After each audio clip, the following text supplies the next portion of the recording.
Bonjour à tous, ravi de vous retrouver dans Smart Job, votre rendez-vous emploi RH, c'est tous les jours, du lundi au vendredi, débat, analyse, expertise et vos rubriques habituelles évidemment. Bien dans son job aujourd'hui, comment l'événementiel s'est adapté à la crise Covid. On va en parler avec Benoît Ramozzi, délégué général de l'événement L'Assaut. Il représente près de 100 entreprises du secteur, on fera le point avec lui sur cette rentrée. Smart et Réglo, qui est le focus juridique, un avocat chaque semaine nous éclaire sur un point de droit et aujourd'hui on s'intéresse à la concurrence déloyale en entreprise. Comment s'en prémunir? On fera le point avec cet expert. Et puis le cercle RH, le débat, un grand entretien aujourd'hui avec le président de la CPME Île-de-France, petites et moyennes entreprises qui elles aussi se relancent. Quels sont leurs besoins? Comment voit-il cette année 2021 et l'année 2022? Évidemment, on fera le point avec lui. Ça sera dans le cercle RH. Et puis fenêtre sur l'emploi, JobTom pour proposer des milliers de développeurs opérationnels. Il y a une tension sur le marché de la tech. C'est l'idée de deux ingénieurs. On accueillera Christian Jauré, l'un des fondateurs de cette entreprise. Voilà le programme tout de suite. C'est bien dans son job.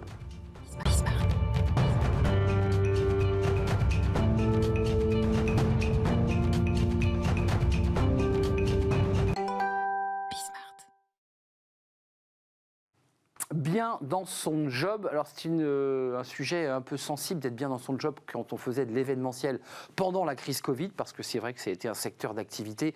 Je pense aux discothèques, je pense aux salles de sport et évidemment l'événementiel touché de plein fouet par cette crise Covid. On va en parler avec Benoît Ramozzi. Merci d'être avec nous. Bonjour, merci de m'avoir invité. Délégué général de l'événement Assaut. Association. Pour ceux qui ne vous connaissent peut-être pas, c'est près de 100 entreprises. C'est près d'une centaine d'agences de communication événementielle répartis sur l'ensemble du territoire. On a même des membres à l'île de la Réunion.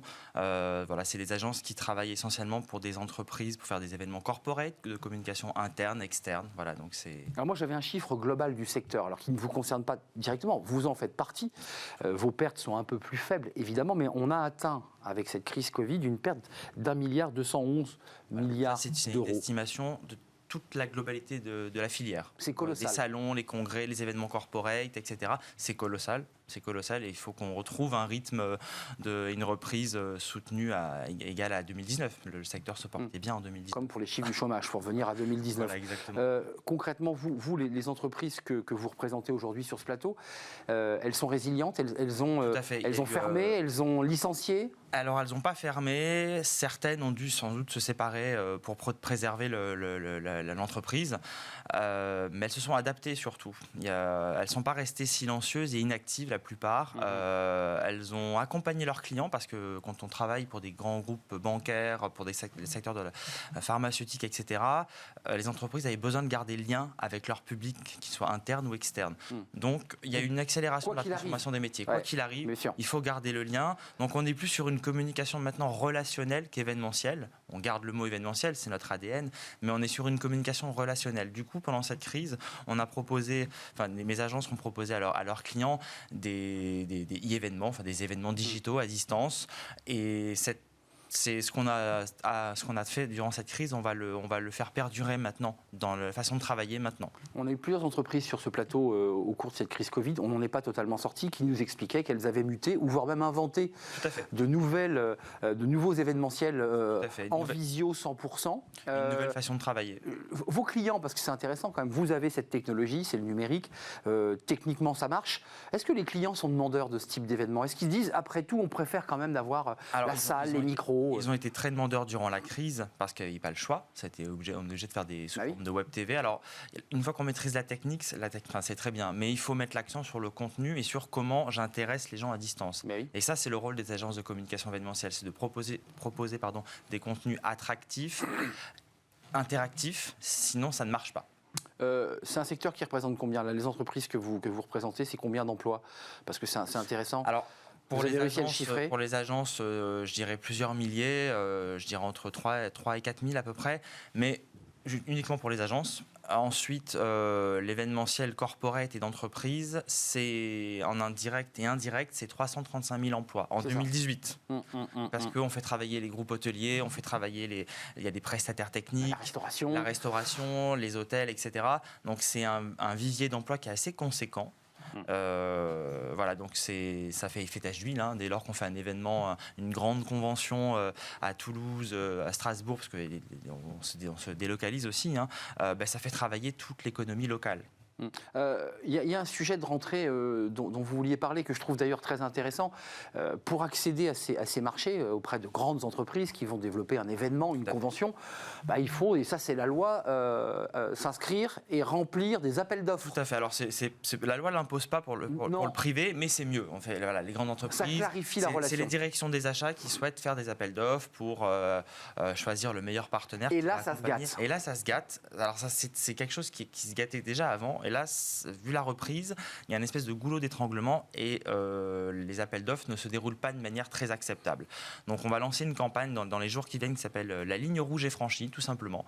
Donc là, vous tapez du poing sur la table. On tape du poing sur la table, on interpelle les annonceurs pour leur dire de se mettre au diapason et de respecter leurs partenaires en matière d'appel d'offres et de faire remonter les modèles vertueux. Parce qu'il y a des annonceurs qui se comportent très bien, heureusement, et on voudrait donner la parole aux bons élèves pour que les mauvais élèves se disent tiens, il y en a d'autres qui le font, ça marche très bien, parce qu'ils développent des relations pérennes avec leurs agences de communication événementielle. C'est essentiel si on veut travailler dans la durée. Mais qu'est-ce que vous leur reprochez aux entreprises? Des délais trop courts pour répondre? Des délais trop courts pour répondre, des livrables en veux-tu, en voilà, impossible à réaliser. Ça, c'est du temps passé gratuit. C'est du temps passé gratuit, exactement. Et surtout, on aimerait bien que dès lors qu'il y a des livrables demandés, il y ait une indemnisation. Oui. Voilà. Si l'annonceur ne souhaite pas ou le client ne souhaite pas indemniser, qu'il demande une recommandation sous forme de note stratégique plutôt que de faire travailler c'est-à-dire qu'il vous recommande, vous n'avez pas été pris pour cet appel d'offres, mais il peut vous recommander sur un site plateforme où on dit cette entreprise, elle est formidable. Ce serait quoi l'idée? Non, ce serait avant de livrer une recommandation complète, de livrer une note stratégique pour faire un premier tri. Et pour réduire aussi le volume de travail que vous avez fait. Exactement, parce que c'est comme vous l'avez dit, c'est du travail gratuit. C'est-à-dire que les chefs de projet, les directeurs de clientèle au sein des agences, elles travaillent gratuitement, sans forcément être le projet être validé. Alors, il y a un sujet transformation numérique.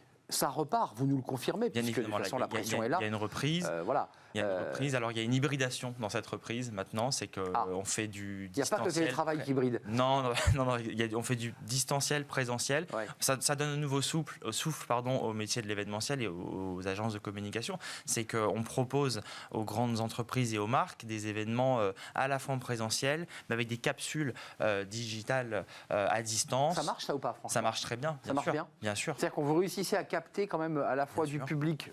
Nous, on l'a fait à titre personnel au sein de l'association. On a fait un événement en septembre 2020, un événement qui s'appelait E-Live pour montrer aux annonceurs qu'on était présents. Toujours vivant, etc. Et on avait 300 personnes en public, c'était à Cannes, et on avait près de 1000 personnes à distance. Donc ça fonctionne. Ça fonctionne.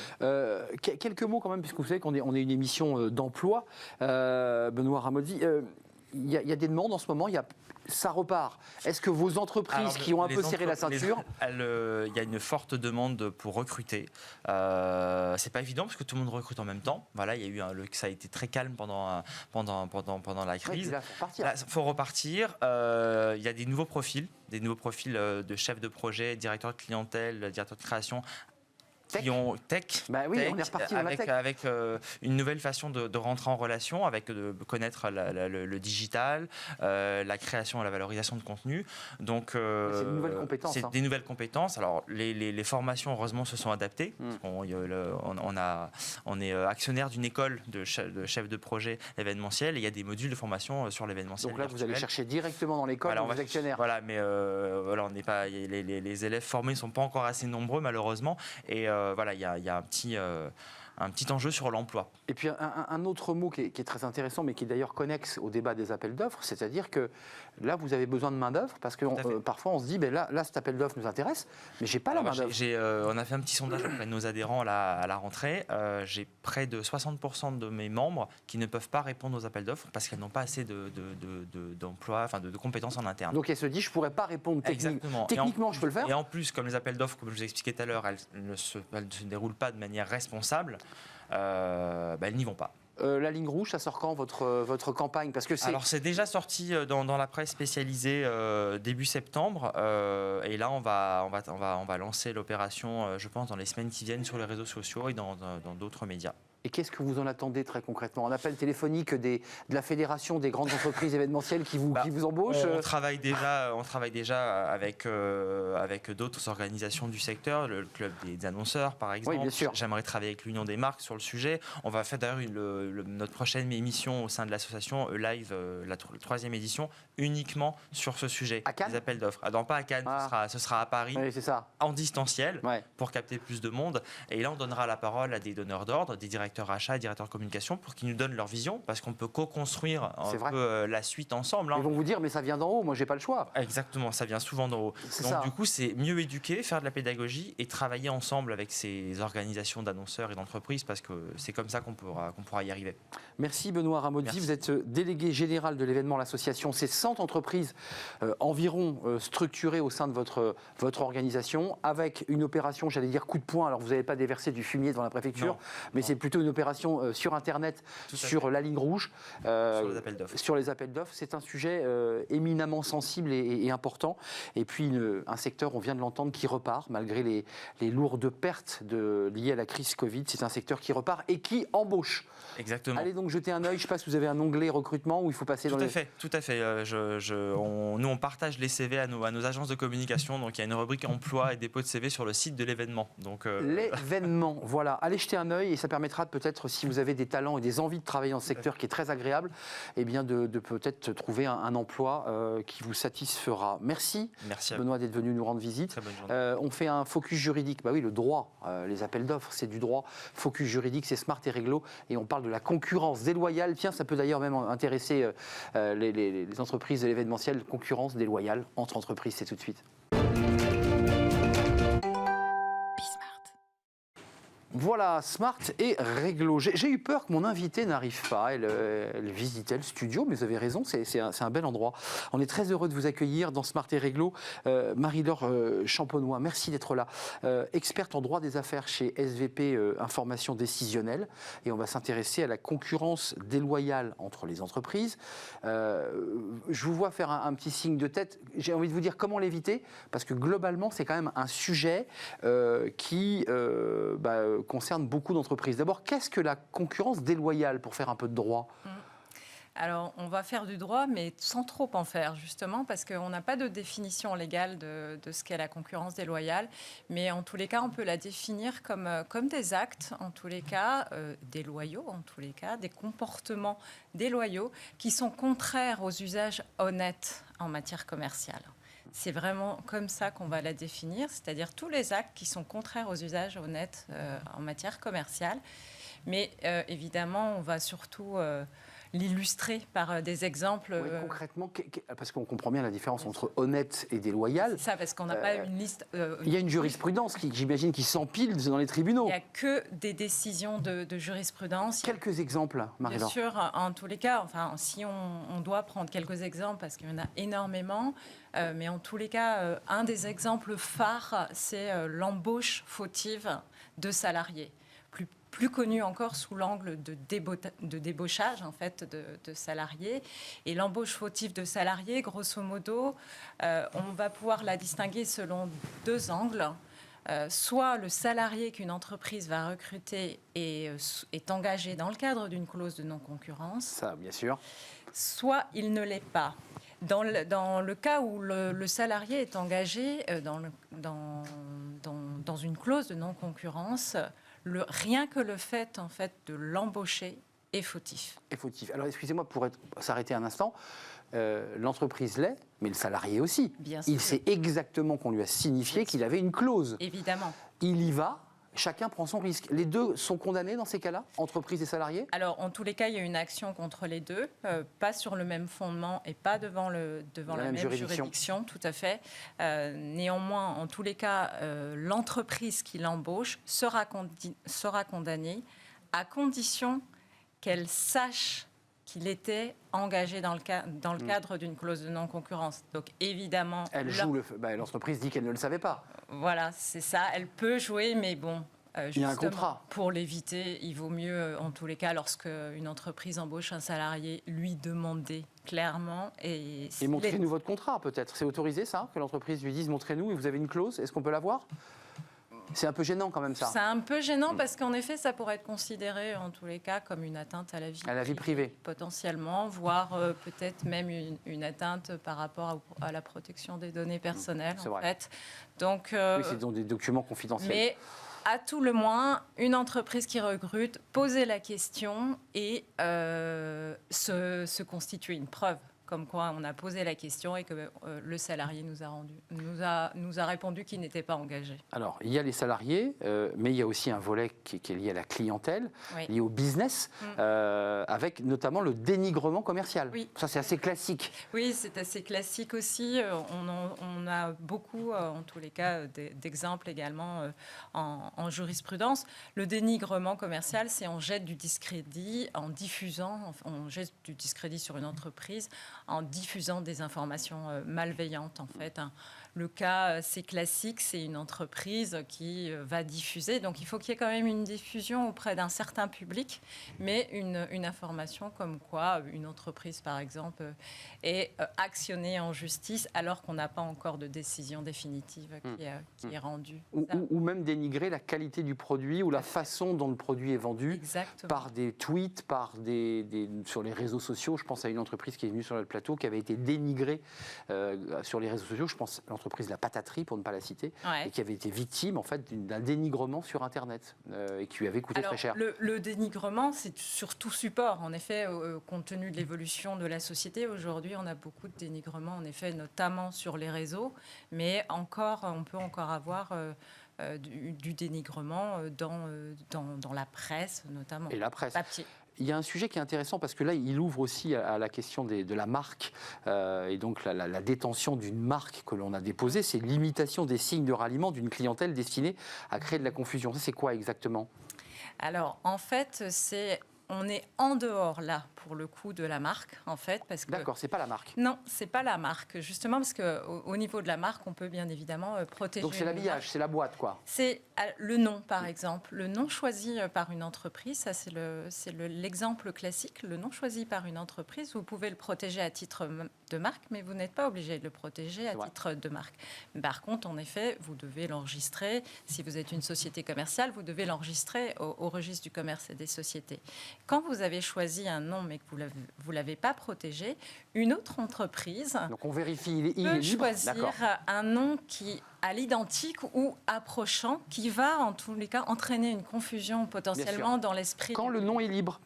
Quand le nom est libre. Voilà, on va à l'INPI, on vérifie que la marque est bien disponible. Et si elle l'est, effectivement, je m'y engage. La concurrence parasitaire, pour terminer cette liste, elle est très longue, hein, elle est infinie, je dirais même. Tout à fait. En fait, la concurrence parasitaire, c'est aussi de la concurrence déloyale. Mais en effet, là, on ne va pas chercher à entraîner la confusion, mais on va agir. C'est une entreprise qui va agir en fait comme un parasite. Elle va s'immiscer en fait dans le sillage d'une autre entreprise. Et tirer profit exactement de la notoriété, des investissements qui ont été effectués par cette autre entreprise. Le cas classique, là, pour le coup, c'est en jurisprudence, mais là aussi, il y en a beaucoup d'autres. C'est par exemple la reproduction d'un flacon de parfum. Bien sûr. Où une première entreprise aura beaucoup investi, notamment les entreprises qui sont notoirement connues sur la place, où une entreprise, en effet, va reproduire finalement ce conditionnement et va du coup entraîner, va tirer profit finalement sans rien dépenser. Marie-Laure, on n'aura pas le temps de le développer, mais ce que vous évoquez là est lié aussi à de la concurrence déloyale avec d'autres pays et d'autres puissances. Je pense à la Chine. Et là, pour la juriste que vous êtes, vous nous confirmez que c'est compliqué ensuite de pouvoir avoir gain de cause. Quand une entreprise dit une entreprise asiatique fait de la contrefaçon et me fait une concurrence déloyale, assez compliqué quand même à arrêter l'entreprise à l'autre bout du monde. Oui, alors c'est pas impossible, hein, mais évidemment là il faut se faire aider par un professionnel. C'est très du très droit. lourd comme procédure. Tout à fait, c'est très lourd, il faut vraiment être spécialisé, mais en tous les cas c'est possible Tout sur le à plan fait. du droit. D'autant plus si c'est une entreprise française en fait qui subit des dommages en France c'est en le cas fait, et c'est nombre d'entre complètement elles. possible, tout à fait. Parce qu'on touche là à la contrefaçon directe de produits et de marques de luxe en particulier, puisque c'est de ça dont il est question. Combien de temps une entreprise peut se voir reprocher des actes de concurrence déloyale? Alors l'action en concurrence déloyale, c'est 5 ans. 5 ans. 5 ans à compter en effet. Elle s'éteint au bout de 5 ans. Oui, mais c'est le point de départ qui parfois n'est pas évident à fixer, c'est-à-dire que c'est à partir du moment où l'entreprise a eu connaissance de la possibilité de mettre en œuvre cette action. Marie-Laure Champenois, juste 2 dernières questions. Le tribunal compétent, parce que vous évoquiez tout à l'heure pour le salarié ou pour l'entreprise qui n'étaient pas les mêmes juridictions, pour les entreprises qui sont considérées coupables ou en tout cas accusées, c'est quel tribunal? Le tribunal de commerce est compétent pour tous les litiges en fait entre commerçants et ou sociétés commerciale. Donc c'est lui qui va rester compétent. Et pour le salarié, celui qui n'aurait pas dévoilé sa clause de non-concurrence? Là, ça va être le Conseil des prud'hommes. Là c'est le Conseil des prud'hommes. Couvert d'un spécialiste de droit social. C'est ça. En effet, parce qu'il sera attaqué par l'entreprise qu'il vient de quitter. C'est ça, c'est lié à un contrat. Et c'est lié à son contrat. Donc, tout ce qui découle du contrat de travail, sauf exception, ça va être le Conseil des prud'hommes. Et un dernier mot, qui peut agir d'ailleurs en concurrence déloyale? Une entreprise, quelle que soit sa taille. Alors, soit il y a en effet, c'est l'entreprise victime elle-même qui va pouvoir en tous les cas attaquer. Par contre, il peut y avoir aussi des syndicats ou des fédérations qui vont être compétents pour agir, parce que là, ça touche plus en tous les cas une entreprise seule, mais ça touche un panel d'entreprises, et donc les syndicats ou les fédérations sont habilités à agir. Un tout dernier mot, il y a un abus d'une action. C'est quoi l'abus d'une action? Ça veut dire qu'on va au tribunal, mais en fait, finalement, on abuse. On sait. On sait que de toute manière, notre action, elle n'est absolument pas fondée. On n'a aucune preuve. Mais on y va quand même. Pour déstabiliser le concurrent. Et là, c'est une mesure inverse, en fait. Tout à fait. C'est une forme de dénigrement inversé par le biais du tribunal. Aujourd'hui, il y a un texte qui sanctionne cela. C'est pas courant en soi, mais on a l'entreprise attaquée dit mais regardez, elle n'a aucune preuve pour m'attaquer, donc finalement elle utilise le tribunal pour faire sa publicité. Tout à fait. Bad buzz is good buzz. Alors, pour faire sa publicité ou autre. Ou déstabiliser l'entreprise d'en face. Oui, tout à fait. Pour gêner le concurrent. Pouvoir générer aussi des frais chez l'autre entreprise, parce que, évidemment, une action en justice ne se défend pas seule, donc on fait appel à... Très pervers comme démarche. Voilà. Merci en tout cas d'être venu nous éclairer. C'est un sujet sensible, Marie-Laure Champenois, avec une liste très très longue, parce que c'est une jurisprudence, puisque le texte, il n'y a pas de texte structuré sur cette question. Non, en fait, c'est un texte général dans le Code civil qui date de Napoléon, évidemment. Napoléon, déboulonné à Rouen, vous avez vu. Bref, c'est pas le sujet. Ce texte-là ne doit pas dater de Napoléon, mais c'est une action qui est fondée sur la responsabilité civile. Voilà. Merci d'être venu, vous représentiez SVP, information décisionnelle. Merci Marie-Laure Champenois d'être venue sur notre plateau des Potrons Minet. Tout de suite, on fait une courte pause et on s'intéresse aux PME, TPE à travers la voix du président de la CPME, Bernard Cohen-Haddad. Il est le président de la CPME Île-de-France. Il y a beaucoup de sujets autour des PME aujourd'hui.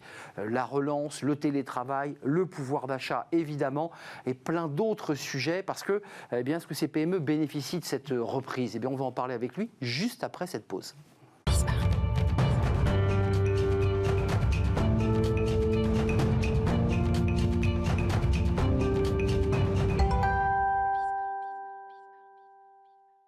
Le cercle RH, comme chaque jour, le débat. Un grand entretien aujourd'hui pour parler des PME et des TPE, de leur situation, de cette reprise, puisqu'on nous dit qu'il y a cette reprise. Est-ce qu'elles en bénéficient? On parlera de pouvoir d'achat des salariés, de télétravail évidemment. On va faire évidemment l'état des lieux complet avec Bernard Cohen-Haddad. Bonjour. Bonjour. Merci d'avoir répondu à notre invitation. Vous êtes le président de la CPME Île-de-France. C'est la première fois que vous venez sur le plateau de Bismart et dans l'émission Smart Job. On vous remercie. Vous êtes courtier en assurance France, hein, dans votre autre vie, évidemment. D'abord, un petit mot sur cet échange que vous avez forcément observé de près entre le patron du MEDEF et le ministre de l'économie. C'était il y a quelques semaines à l'hippodrome de Longchamp pour la REF, le MEDEF. Ils évoquaient tous les deux l'idée qu'il fallait augmenter les salaires. On les augmente ou pas, ces salaires? Qu'est-ce que dit le président de la CPME Île-de-France? Alors, le président de la CPME Paris-de-France, qui est un entrepreneur comme les autres, pense que s'il faut augmenter les salaires et qu'on peut le faire, il faut le faire. Et nous l'avons fait déjà dans nos entreprises qui avaient une belle dynamique. Tout le monde n'a pas été en crise, même si la majorité de nos entreprises ont été aidées, fort heureusement, avec le quoi qu'il en coûte. Mais l'augmentation de salaire n'est pas un tout. Aujourd'hui, on voit bien que nos salariés, comme nos entrepreneurs, ont une priorité qui est la qualité de vie au travail. Mieux vivre, mieux travailler, surtout à Paris, en Île-de-France, où vous le savez que la vie est difficile, que les mobilités sont compliquées et que pour trouver un logement, ce n'est pas facile. Donc il y a une réalité, c'est-à-dire la capacité d'augmenter les salaires dès que c'est possible, avec aussi la prime Macron, avec aussi des intéressements, avec aussi défiscalisés, avec aussi tout simplement l'épargne salariale. Ce sont des aides tout à fait légales et qu'il faut promouvoir. Et une réalité du terrain, c'est que toutes les entreprises ne sont pas dans la dynamique économique. Alors, cette fameuse reprise, je dirais, elles en profitent, les PME, de cette reprise dont le ministre Bruno Le Maire a dit « ça y est, l'économie repart, c'est les 20 glorieuses ». Est-ce que vous avez un regard un peu plus contrasté quand même? J'ai un regard peut-être plus microéconomique. C'est-à-dire que les chiffres macroéconomiques sont excellents, on va mieux faire en matière de PIB, on a une dynamique internationale, il n'y a pas eu une crise des marchés, ni une crise des banques, donc on n'a finalement pas eu la crise de 2009, ni de 2008, donc on est tout simplement dans une dynamique, grâce au quoi qu'il en coûte, grâce au chômage partiel, grâce aussi aux marchés qui se sont tenus, mais sur le terrain, on a quand même des rideaux qui se ferment, on a des problèmes d'embauche, on est là pour en parler, il y a aussi des salariés qui veulent changer de vie, et puis il y a aussi des problèmes de marchés internationaux. Il suffit de voir ce qui se passe avec les sous-marins. Tout n'est pas gagné. C'est pas une PME, les sous-marins. Non, mais ceux qui travaillent, les sous-traitants, ce sont des TPE, PME, et eux, ils vont accuser le coup, et j'allais dire, ils vont l'accuser cash. Évoquons, puisqu'on est une émission qui traite d'emploi et de ressources humaines, j'ai le sentiment qu'à travers ce que vous nous dites en introduction de cet échange, les PME sont confrontées au même problème que les grandes entreprises. C'est-à-dire qu'elles ont des salariés qui veulent télétravailler, peut-être encore plus en Île-de-France qu'ailleurs. Ils ont des salariés qui pensent aussi, après le Covid, à leur qualité de vie, peut-être d'une manière plus forte. Est-ce que c'est ça, ces problématiques qui traversent aujourd'hui les PME? C'est exactement comme une grande entreprise avec peut-être un talon d'Achille. C'est qu'une petite entreprise, même si elle a 50 ou 60 salariés, elle a souvent des difficultés de gestion en interne de son personnel. Ah oui. Il n'y a pas des filiales, il n'y a pas une armée de conseils juridiques, il n'y a pas une armée d'avocats ni de DRH. Donc il faut tout faire soi-même, y compris dans le dialogue. Et c'est surtout le dialogue dans l'entreprise, le dialogue avec les salariés, ce qu'on appelle nous tout simplement la bonne ambiance qui permet d'évacuer un certain nombre de difficultés. Tiens, d'ailleurs, dans les sujets d'actualité, on va les balayer, mais la question du pass sanitaire, vous êtes à la tête de cette organisation. Alors, il y a près de 800 000 TPE, PME en Île-de-France. J'ai arrondi. Vous avez des cas qui vous remontent d'entreprises qui vous disent « je vais devoir me séparer d'un collaborateur ». On est dans la période où les salariés qui n'ont pas été vaccinés, on leur a dit « bon, tu as 3 semaines pour te mettre en règle, puis après, il faudra partir ». Vous avez des cas qui remontent? Alors, on n'a pas de cas, j'allais dire, critiques. On n'a pas encore de dossier prud'homme. Vous le savez sans doute que je suis aussi juge au Conseil du prud'homme de Paris. Donc, on n'a pas encore vu ce type de situation. Mais en revanche, on a eu beaucoup d'appels à la fois d'entrepreneurs et de salariés sur le pass sanitaire dès le mois d'août, quand il a fallu voir si c'était applicable à tel ou tel secteur, dès la rentrée, puisque certains salariés ne pouvaient pas tout simplement avoir le pass sanitaire, on ne pouvait pas se vacciner pour des raisons de pathologie. Et puis, on a fait beaucoup de dialogues. Donc, pour l'instant, nous, on a dit que le pass sanitaire était un pis-aller et que nous préférions la vaccination et qu'il fallait aussi beaucoup de tolérance dans l'entreprise parce que obliger un salarié à quitter l'entreprise, c'est perdre de la compétence dans l'entreprise. Ne l'oublions pas. La pénurie de salariés, parce que ça, c'est un vrai sujet. On évoque, alors ce chiffre, il est flou, mais 450 000, 500 000, certains disent même 600 000 postes à pourvoir.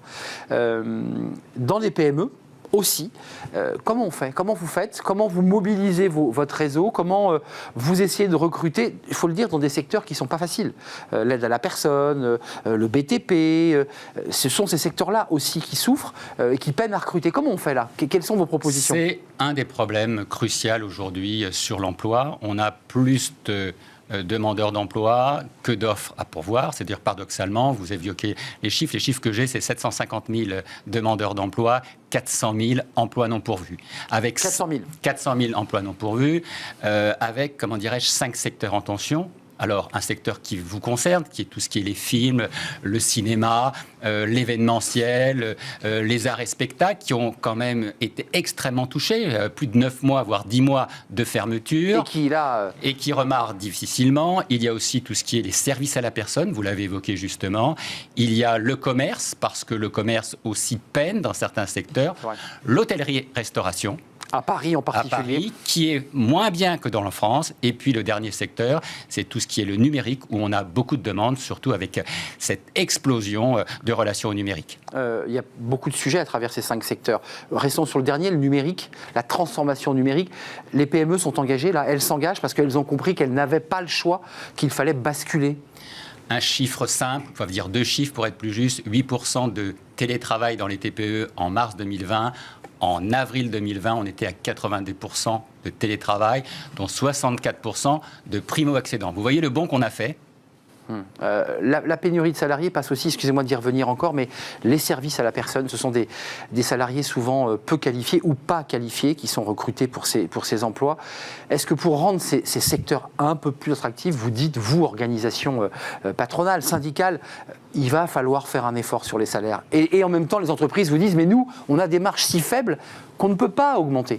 Écoutez, je crois qu'on est là, on n'est pas là pour faire de la langue de bois. Moi, je suis un entrepreneur de terrain, je le vis avec mes salariés, je le vis avec mes entrepreneurs qui m'appellent, je vis avec des salariés qui sont parfois en détresse, y compris dans le télétravail. Ne l'oublions pas, ça n'a pas été non plus le miracle. Oui, c'est vrai. Donc, il faudra sans doute avoir un débat sur l'augmentation des salaires et surtout la justice par rapport au travail, et avoir un débat aussi sur le travail, le prix du travail et le prix du non-travail, c'est-à-dire le fait d'être au chômage ou de bénéficier d'un certain nombre d'aides. Il faut avoir ce débat. Il faut avoir ce débat globalement et non pas uniquement sur le salaire. Avoir un débat uniquement sur les salaires, c'est faire de la politique politicienne et c'est trop court, compte tenu de l'enjeu. Vous le savez, vous êtes un observateur extrêmement avisé des défis qui nous amènent aujourd'hui pour passer au monde d'après, si on veut vraiment passer au monde d'après. C'est quoi le monde d'après ? Le monde d'après, c'est faire en sorte qu'on ne travaille plus comme auparavant parce que les salariés ne veulent plus travailler comme avant, en présentiel, et que nos entrepreneurs ne peuvent plus travailler comme avant, dans les mêmes locaux, avec les mêmes contraintes, tout simplement face à la concurrence internationale et face aussi au prix des baux dans les grandes métropoles. On va y venir parce qu'il y a 2-3 sujets sur la ville de Paris, parce que l'Île-de-France, c'est aussi Paris qui est son centre de gravité, et il y a des vrais sujets, effectivement. Mais vous dites changer de monde, et le pouvoir d'achat n'est qu'un petit morceau, finalement, de cette révolution qu'il faut engager. Néanmoins, quand on voit l'augmentation du prix de l'énergie, l'électricité de 10%, le gaz, enfin un certain nombre d'augmentations que tout le monde vit, les salariés se plaignent. Ils disent, après tout, on voudrait partager les fruits de cette croissance. Mais nous y sommes favorables. Vous savez, nous sommes des entrepreneurs dans la cité, nous sommes des entrepreneurs sociaux, et le niveau de salaire doit être réajusté en fonction de la crise économique, de la situation économique et surtout de la situation de l'entreprise. Quand une entreprise peut faire des efforts, elle le fait. Et si demain on peut effectivement défiscaliser les heures supplémentaires, c'est déjà un premier point. Si on peut défiscaliser, travailler plus pour gagner plus, mais c'est pas une mauvaise formule. Ça avait bien marché d'ailleurs. Et ça avait très bien marché, donc il n'y a pas de raison qu'on le fasse plus. Et puis aussi faire en sorte que la valorisation du travail, dans la relation que l'on a au travail, c'est aussi important parce que lorsque l'on effectue un travail pénible, c'est bien d'être bien rémunéré pour soi et vis-à-vis de ses collègues. Oui, métier pénible, métier décalé dans le temps avec des horaires décalés, je pense effectivement aux gardes d'enfants ou l'aide aux personnes âgées dans les EHPAD, qui sont des métiers difficiles et qui peinent à recruter. Arrêtons-nous un instant sur cette Île-de-France avec, je le dis, Paris en centre de gravité, parce qu'il se passe plein de choses. Et vous intervenez. Alors, quand j'ai lu votre communiqué, je me dis, mais qu'est-ce que c'est ? Comment ça, la CPME intervient sur le stationnement des 2 roues dans la capitale ? De quoi elle se mêle ? Puis en lisant le communiqué, je me suis dit, ben oui, effectivement, il y a un rapport de mobilité de vos artisans, de tous ceux qui travaillent entre l'Île-de-France et Paris. C'est pour ça que vous avez pris position. Oui, vous savez, on est des entrepreneurs citoyens. On a fait un programme pour les municipales, on a fait un programme pour les régionales, 79 propositions, 15 priorités, et les mobilités font partie des priorités. Surtout pour moi, qui me balade, entre guillemets, qui me transporte en transport en commun et en 2 roues motorisées.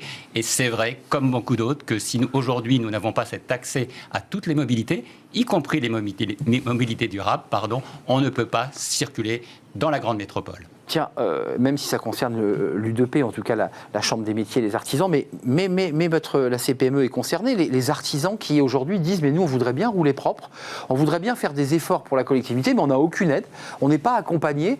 Et ça c'est vrai pour l'entrée dans des grandes villes et évidemment l'entrée dans Paris. On a des centaines de milliers d'artisans qui rentrent, qui sortent avec des véhicules qui sont parfois des teuf-teuf. Comment on fait là? Qu'est-ce que vous proposez?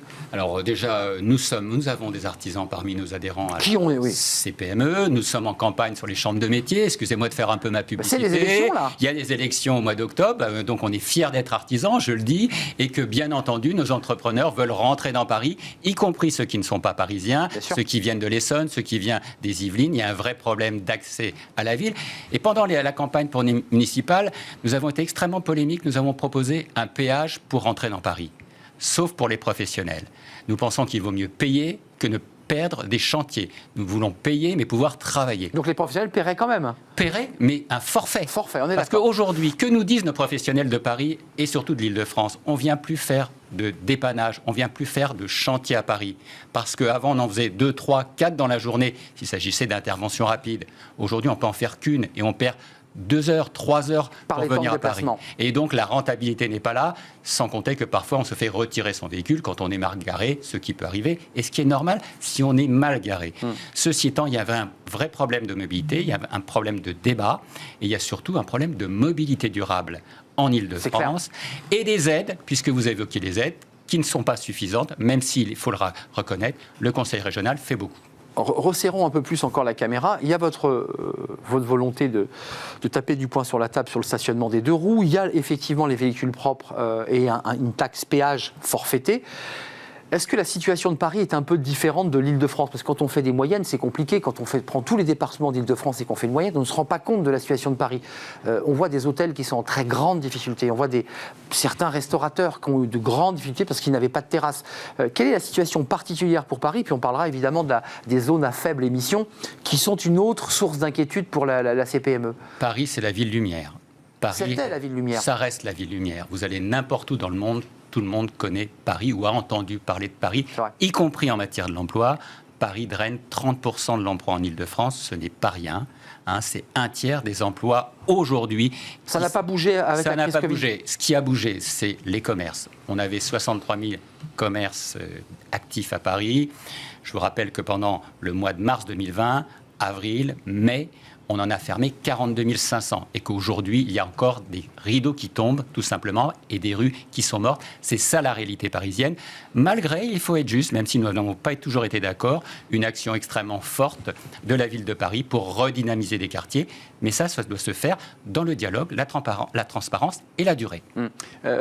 Il y a les restaurateurs, il y a les hôteliers, et puis il y a cette zone à faible émission. Alors c'est un peu compliqué pour celui qui habite dans le Cantal ou l'entrepreneur qui nous regarde du sud de la France, mais Paris, il y aura des zones à faible émission. Ça veut dire que ce sont des zones où les véhicules critères 3 et 4 ne pourront pas entrer dans ces espaces. Quelle est votre réaction? Parce que sur ces sujets-là, tout le monde dit, mais après tout, c'est logique. Si on ne veut plus avoir de pollution atmosphérique, il ne faut pas faire rentrer les voitures qui polluent. Sauf que ce n'est pas si simple, notamment pour les artisans, pour ceux qui travaillent. C'est simple pour personne, pour tous ceux qui travaillent, bien entendu pour les artisans, bien entendu pour les entreprises du bâtiment, bien entendu pour ceux qui ont des poids beaucoup plus lourds, c'est-à-dire des camions ou des tracteurs. Quand je dis des tracteurs, c'est des véhicules qui peuvent tracter, y compris pour ceux qui travaillent dans l'agriculture. Ce sont aussi des entreprises. Ne l'oublions pas, l'agriculture est extrêmement forte en Île-de-France. On ne le dit pas assez. On n'en parle pas assez, malheureusement, et pourtant c'est important, surtout dans ce contexte d'autonomie stratégique auquel nous pensons les uns et les autres. C'est une vraie problématique. Nous demandons de l'accompagnement, nous demandons des délais. Il n'est pas normal qu'un véhicule qui a subi un contrôle technique, qui fonctionne bien, ne puisse pas rentrer, voire qu'il puisse rentrer que le dimanche. Et on voit bien des entrepreneurs qui aujourd'hui font des transmutations, des déplacements uniquement le dimanche pour déplacer des machines, déplacer des grues, déplacer un certain nombre de matériel. Il y a des chantiers à Paris. Des chantiers à Paris. Bah oui. Et ça, ce n'est pas acceptable parce que c'est des heures supplémentaires. Ce débat, on doit le voir dans une optique aussi de développement durable. Nous sommes des entrepreneurs responsables pour l'économie circulaire, pour une meilleure qualité de vie et de l'air à Paris. Ça, pour nous, ça ne fait pas défaut, mais il faut aider les entreprises et les entrepreneurs à se doter de matériel propre. Aujourd'hui, il y en a beaucoup plus qu'avant, y compris des véhicules de grande capacité. Oui. C'est-à-dire qu'avant, on manquait de camions, il faut le dire. Et disons-le, l'électrique n'est pas la seule solution. Il y a l'hydrogène qui arrive. Il y a l'hydrogène. Et probablement que l'hydrogène, pour des grosses contenances, ça sera probablement l'énergie d'avenir pour les camions notamment, peut-être moins pour les voitures. Je pense qu'on aura un mix dans les villes. 2 sujets pour terminer notre échange qui est très riche. La fin des aides et le remboursement des PGE. Et puis on parlera de l'emploi des jeunes, parce que les jeunes, c'est intéressant. Nous sommes partenaires d'un jeune, une solution. Et c'est intéressant de voir aussi comment les PME s'implémentent justement et accompagnent ces embauches. Sur la fin des aides et le remboursement PGE. Est-ce que vous avez des entrepreneurs qui vous disent « Bah oui, la reprise, elle est là, c'est vrai que mon carnet de commande, il est reparti dans mon secteur, mais je vais avoir des remboursements mars, avril 2022 et que je vais pas pouvoir m'en sortir ». Est-ce que ça remonte chez vous ? Oui, ça remonte et vous savez que j'ai demandé dès le mois de février, dans un article des Échos, un effacement de la dette. Vous êtes sur l'effacement de la dette. Sur l'effacement pour une partie des TPME. Et la région a répondu, Valérie Pécresse a répondu à travers l'effacement de la dette des prêts résilience pour les TPME. Prêts résilience. C'est un bon point et c'est important. Concernant les PGE, pour ne pas être trop long, on estime à 8 à 10 milliards les entreprises qui pourront défaillir sur les PGE. Je parle au niveau national, vous n'êtes pas et sur non l'île de pas France, oui. Je m'inquiétais francilien. là. Mais c'est important de le dire. Et les PGE n'ont pas été les plus développés en Île-de-France, paradoxalement. La région Île-de-France est mezzo voce sur les PGE. Néanmoins, il y a des entreprises qui risquent d'avoir des difficultés. Il faudra voir si on ne peut pas les accompagner à travers d'autres dispositifs. Vous savez que le quoi qu'il en coûte a une fin. Néanmoins, quelques jours. Oui, mais néanmoins, il y a un nouveau dispositif qui a été mis en place. Il faudra voir au cas par cas. Vous avez évoqué un secteur qui est extrêmement en crise, dont on parle peu. C'est l'hôtellerie-restauration. On a perdu 15 milliards d'euros de chiffre d'affaires en matière de tourisme en Île-de-France. Il faut récupérer cela le plus vite possible et donc accompagner notamment ces secteurs de l'hôtellerie-restauration, mais aussi de l'aéronautique, mais aussi de l'automobile. Je passe aux sous-traitants. C'est un vrai défi. Quelles sont les relations que vous avez avec le gouvernement ? Parce que vous avez des échanges formels et informels avec Alain Griset, avec Bruno Le Maire. Vous maintenez l'idée qu'il faut effacer cette dette PGE.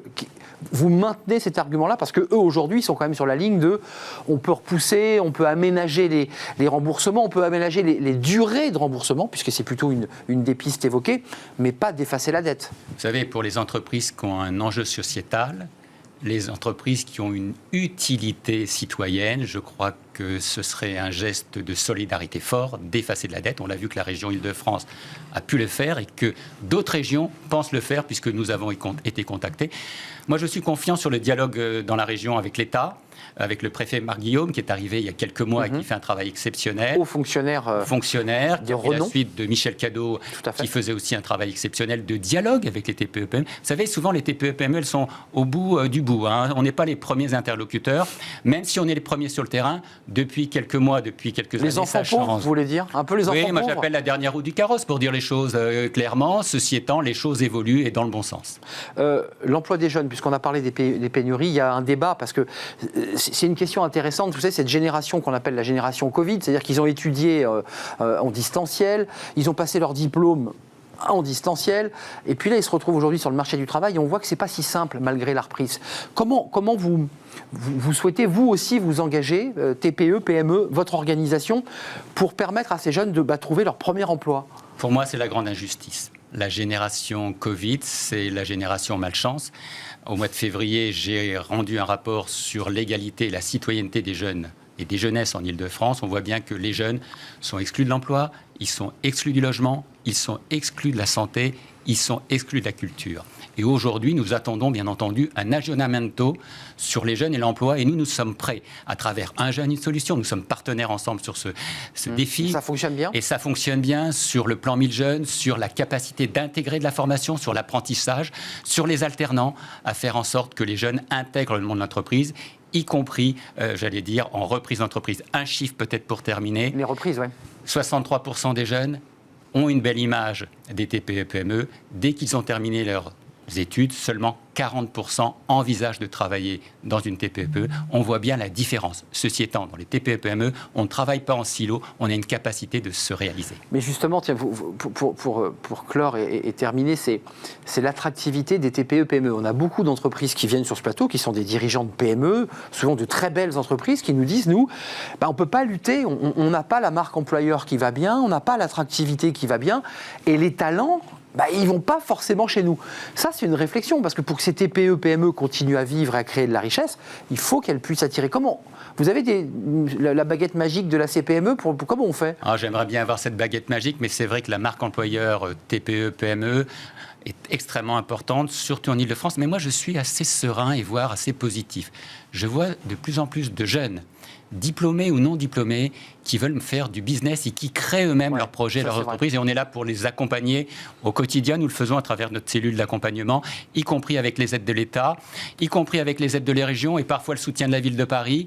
C'est important de le faire, revitaliser nos centres-villes et puis faire en sorte que si on ne trouve pas un boulot, si on a envie de créer son projet entrepreneurial, on puisse le faire dans le respect tout simplement de son environnement et aussi de l'accompagnement. Il faut aider ces jeunes, c'est notre priorité. Avant de nous quitter, vous avez le sentiment, vous qui dirigez l'Île-de-France, dont Paris, que Paris peut encore rester une ville attractive en matière de TPE et de PME, ou est-ce que Paris est en train de se vider tant de ses habitants que de ses entreprises, parce que d'un côté les loyers sont trop élevés et que les baux commerciaux ont explosé, et qu'après tout certains entrepreneurs disent avec le numérique je peux aller travailler au vert au fin fond de l'Essonne et je serais peut-être tout aussi bien et je pourrais peut-être même créer de l'emploi. Non, est-ce que vous avez quand même cette perception-là sociologique ? Bien entendu, Paris ne doit pas être une ville musée, Paris ne doit pas être une ville morte, l'industrie propre doit revenir dans Paris et nos commerces, petits, moyens et grands, doivent pouvoir trouver une belle, complémentarité dans la ville, y compris dans les quartiers politiques de la ville, ceux qui sont les plus délaissés,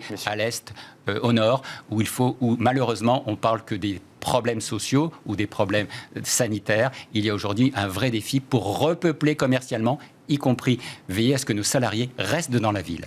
Rester dans la ville et effectivement revitaliser les zones, dit les quartiers, pour que cette jeunesse puisse aussi trouver un débouché à sa vie. Oui, c'est ce que j'appelle la proximité augmentée. Faire en sorte qu'on travaille proche de son domicile et qu'il y ait une capacité de se loger proche de son travail.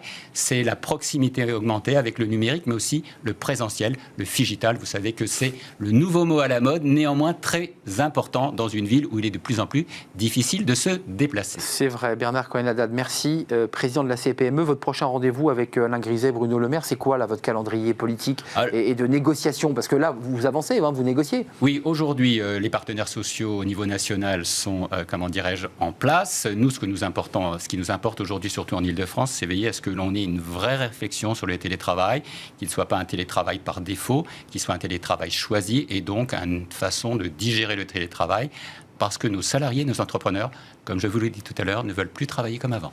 Merci Bernard Cohen-Haddad d'être venu sur notre plateau, c'est un vrai plaisir. J'espère que vous reviendrez évidemment sur le plateau de Smart Job et dans l'émission Smart Job. Tout de suite, c'est Fenêtre sur l'emploi, on s'intéresse à la tech, on ne va pas être dépaysé évidemment. On accueille Christian Joret, cofondateur de Jobatome, pour avoir des développeurs à portée de main opérationnels. C'est un vrai sujet et on l'accueille.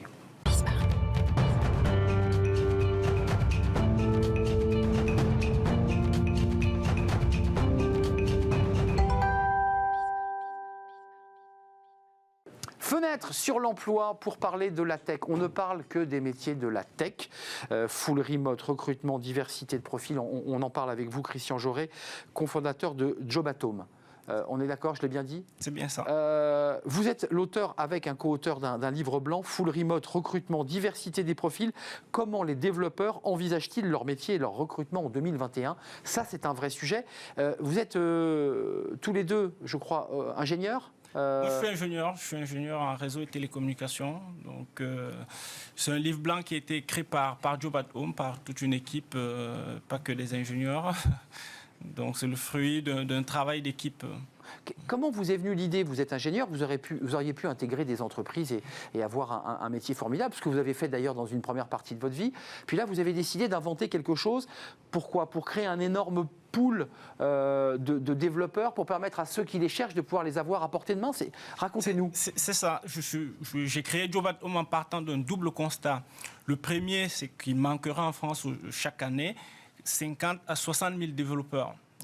La formation aujourd'hui ne fournit que 30 000 développeurs, donc de quoi partiellement résoudre ce problème. Et donc, j'ai souhaité proposer une solution aux entreprises pour élargir leur bassin d'emploi, leur permettre d'aller chercher ces profils dans nos territoires déjà, mais aussi dans des lieux géographiques inexplorés. C'est-à-dire, par exemple, lesquels? C'est-à-dire l'Afrique francophone, par exemple, où aujourd'hui... Vous êtes originaire du Cameroun? C'est bien ça, je suis originaire du Cameroun.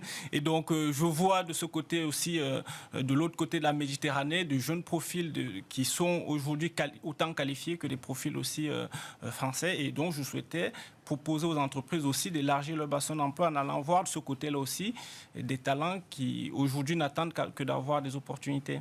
Des talents, alors pour qu'on se le dise, des talents qui peuvent aussi bénéficier du numérique, le travail à distance, qui peuvent aussi apporter leur valeur ajoutée, ou c'est des talents qui peuvent quitter le Sénégal, le Cameroun ou d'autres pays pour venir apporter leur valeur ajoutée? Aujourd'hui, notre modèle, il est vraiment porté vers travailler de là où on se trouve. Donc, c'est vraiment l'essence même de Job@Home, c'est de dire qu'aujourd'hui, il y a des flux migratoires parce que des gens sont à la quête aussi d'opportunités, ces talents parfois sont à la quête de ces opportunités. Et pourquoi pas leur dire, restez chez vous et on viendra vous fournir des opportunités sur place.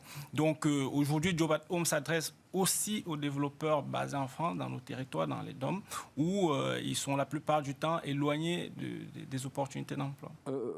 Au-delà d'écrire un livre blanc avec toute l'équipe Job@Home, qui est un livre important parce que ça permet d'avoir une photographie, un état des lieux, votre métier, c'est d'avoir une petite mallette et puis d'aller voir les DRH. Vous poussez la porte des DRH, des entreprises, j'imagine de la tech, et vous leur dites, on existe, on est là, appuyez-vous sur nous. Oui, aujourd'hui, d'ailleurs, c'est peut-être beaucoup plus facile. On a lancé Job@Home en 2018, bien avant le confinement, bien avant que la crise sanitaire nous ait permis de réaliser qu'il était possible de travailler à distance et donc d'être aussi productif qu'au bureau.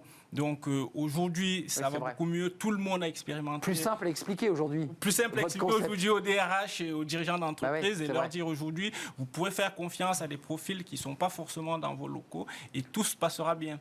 Et aujourd'hui, l'enseignement qu'on tire de ce livre blanc, c'est que 74% des développeurs qui ont répondu à cette étude nous disent on est plus productif en travaillant de chez nous qu'au bureau. J'ai une question assez pratique. Tous les développeurs que vous avez, il y en a combien là dans votre réseau Job@Home? C'est des milliers de développeurs qui sont des candidats potentiels en fait. Oui, aujourd'hui on a environ 6 000 développeurs sur la plateforme Job@Home. C'est-à-dire qu'on a voulu être une plateforme sélective. C'est l'une des seules plateformes aujourd'hui où les développeurs passent un test technique pour être référencés. Parce qu'on a voulu justement proposer aux dirigeants d'entreprise, aux DRH, des profils qualifiés. Et de qualité, donc. De qualité. Ouais, et donc, sûr. Tout ça passe par les tester à l'entrée pour ne pas avoir une plateforme où on se retrouverait vraiment avec... Des potoirs avec des fiches pas bonnes. Avec des fiches pas bonnes. Donc, on a voulu qu'elles soient sélectives. Et donc, aujourd'hui, on est très attentif à ça parce qu'on estime que nos clients méritent des profils de qualité. Alors, vous ne le savez peut-être pas, mais je ne suis pas ingénieur en tech. Je viens des sciences sociales. C'est quoi un développeur ? Alors, aujourd'hui... J'ai très envie de savoir ce que c'est. En mots simples, évidemment. Aujourd'hui, même les développeurs n'arrivent pas à se mettre d'accord. Parce que le terme de développeur, tout le monde le connaît, mais on peut aussi les appeler des programmeurs, des codeurs. En fait, c'est spécialistes en fait, qui aujourd'hui rédigent des lignes de code de programmation informatique pour nous offrir des applications mobiles, des sites web et toute la panoplie qu'on a aujourd'hui de sites web dans le monde dans lequel on vit. Donc c'est vraiment ces experts-là du codage. Et aujourd'hui, ce métier s'élargit aussi à d'autres domaines comme l'intelligence artificielle. Bien sûr. Et donc, c'est tout ce champ-là, en fait, dans lequel s'inscrivent les développeurs. Les pays, parce que votre fichier de CV, votre fichier de développeur, c'est quoi? C'est surtout l'Afrique. De quel pays? Et est-ce qu'il y a des écoles? Parce que nous, on ne le sait pas forcément. Est-ce qu'il y a des écoles au Sénégal, au Cameroun, qui, elles aussi, travaillent très fort sur des formations dans la tech et le numérique? Oui, aujourd'hui, on a un réservoir de développeurs qui est constitué à 40% de développeurs basés en France et 60% en Afrique francophone. On a voulu rester vraiment sur l'Afrique francophone déjà pour faciliter justement la langue, la communication et tout. Oui. Et la plupart de ces pays sont sur le même fuseau horaire que la France, donc en termes de décalage horaire, il n'y aura pas de souci. Donc au moment où on se parle, là, Christian Jory, il y a des développeurs qui, du Sénégal, du Cameroun et d'autres pays, du Burkina, de la Tunisie, du Maroc. Qui travaillent et qui ont trouvé leur emploi grâce à Job at Home. Donc aujourd'hui, on a des écoles aussi partenaires avec lesquelles on travaille, par exemple Esprit en Tunisie, qui forment de très bons développeurs. Et moi, je suis un pur produit de cette école-là. Et donc, vous êtes développeur, vous aussi? Ingénieur. Je suis ingénieur et diplômé de cette école-là. Et donc aujourd'hui, on va vers ces écoles pour nouer des partenariats de manière à dénicher des très bons profils dès leur sortie d'école, mais aussi pouvoir financer. Aujourd'hui, on a décidé chez Job at Home de reverser 5% de notre chiffre d'affaires pour encourager les femmes à se tourner vers ce métier, parce qu'on a justement remarqué qu'il y avait là-dessus vraiment je vais dire vraiment un déficit féminin, clairement, dans ce métier.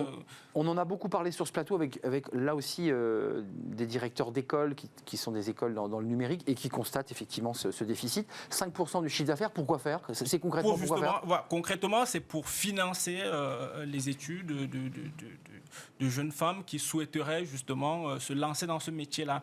Et donc, on s'est dit, il faut pouvoir les accompagner, leur offrir justement la possibilité de financer leurs études, qui sont aujourd'hui pas mal de centres de formation, pas que des universités, qui sont des centres de formation. Pour des reconversions aussi. Pour des reconversions il n'y a pas que des jeunes filles, il y a aussi des femmes qui se reconvertissent. Et donc, notre enquête nous a montré qu'il y avait très peu de femmes dans ce métier. On souhaiterait justement encourager les femmes à aller vers ce métier.